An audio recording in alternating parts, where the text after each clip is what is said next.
पूर्व केंद्रीय मंत्री ज्योतिरादित्य सिंधिया के कांग्रेस छोड़ बीजेपी की शरण में आने और उनके साथ 22 अन्य कांग्रेसी विधायकों को पार्टी में शामिल होने से कई सीनियर नेता नाराज है। अभी तक ये नाराजगी सामने नहीं आ रही थी, लेकिन मंत्रिमंडल के विस्तार की खबरों और 24 सीटों के लिए होने वाले उपचुनाव के करीब आने के बाद बीजेपी नेताओं की नाराजगी अब खुलकर सामने आने लगी है। ये नाराजगी खास तौर पर उन नेताओं में ज्यादा है जो पिछले चुनावों में हारे हुए हैं और उपचुनाव में भी उन्हें टिकट से महरूम रखा जा रहा है। इस नाराजगी की शुरुआत बीजेपी नेता और पूर्व विधायक भंवर सिंह शेखावत से हो चुकी है, जिन्होंने जाने अनजाने में कैलाश विजयवर्गीय से पंगा ले लिया है। आखिर क्या है पूरा मामला और क्या कहा कैलाश विजयवर्गीय के बारे में पूर्व विधायक भंवर सिंह शेखावत ने, जानने के लिए देखें पॉलिटॉक्स की इस खास रिपोर्ट को। ये है टॉक्स न्यूज नेटवर्क और आप देख रहे हैं पॉलिटॉक्स, राजनीति का कच्चा चिट्ठा।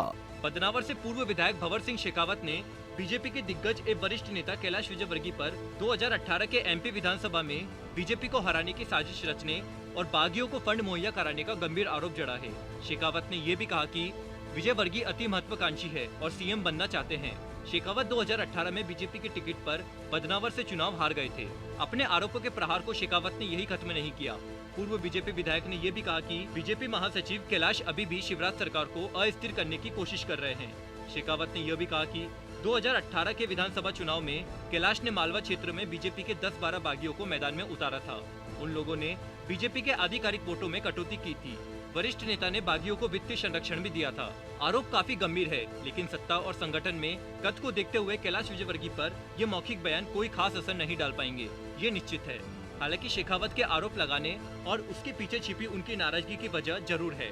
दरअसल 2018 के विधानसभा चुनाव में एमपी राज्य सहकारी बैंक के पूर्व अध्यक्ष भंवर सिंह शेखावत बदनावर विधानसभा सीट से चुनाव हार गए थे। कांग्रेस के राज्यवर्धन सिंह दत्तीगांव ने उन्हें हराया था।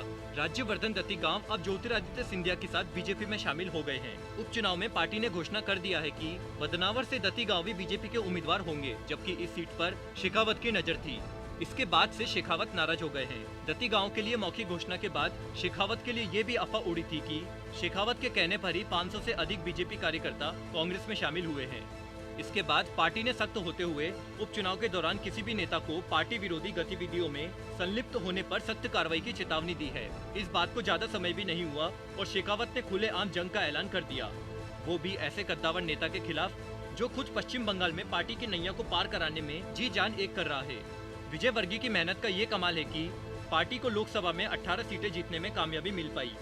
ऐसे में न ही स्थानीय स्तर पर और न ही पार्टी आलाकमान को विजयवर्गीय की कड़ी मेहनत, ईमानदारी और कर्तव्य निष्ठा पर किसी को कोई संदेह नहीं है।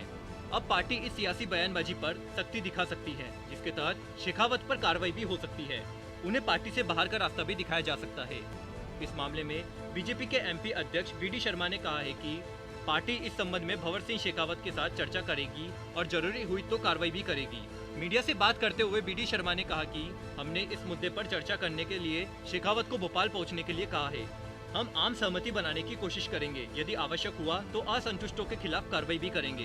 प्रदेश बीजेपी अध्यक्ष ने कहा कि कैलाश विजयवर्गीय को उपचुनाव के लिए पार्टी ने वरिष्ठ नेता और मार्गदर्शक की महत्वपूर्ण जिम्मेदारी सौंपी है। वे मालवा इलाके के 5 सीटों पर ध्यान केंद्रित कर रहे हैं और हम 5 सीटें जीतेंगे। हालांकि बीजेपी प्रदेश अध्यक्ष ने अपना बयान देकर पल्ला झाड़ने की कोशिश की, लेकिन बातों ही बातों में ये जरूर बता दिया कि पार्टी में आंतरिक मतभेद तो चल रहे हैं। उन्होंने ये भी इशारे से बता दिया कि सिंधिया और उनके समर्थित 22 विधायकों के सत्ता में भागीदारी या उपचुनाव में फिर से टिकट दिए जाने के चलते पार्टी के कई नेता नाराज चल रहे हैं। ऐसे में उन्हें संभालना मुश्किल हो रहा है। बीजेपी को ये भी पता है कि कांग्रेस भी चाहती है कि जल्दी से जल्दी मंत्रिमंडल का विस्तार हो, ताकि असंतुष्ट बड़े नेताओं को अपने पाले में किया जा सके। खैर, क्या होगा क्या नहीं ये तो भविष्य के घर में छिपा है, लेकिन जिस तरह बीजेपी की अंतरकलह खुलकर बाहर आ रही है, उपचुनाव से पहले ही एमपी बीजेपी और शिवराज सिंह के चेहरे की हवाइयां उड़ते दिख रही है। पॉलिटॉक्स ब्यूरो, भोपाल। ये है टॉक्स न्यूज नेटवर्क और आप देख रहे हैं पॉलिटॉक्स, राजनीति का कच्चा चिट्ठा।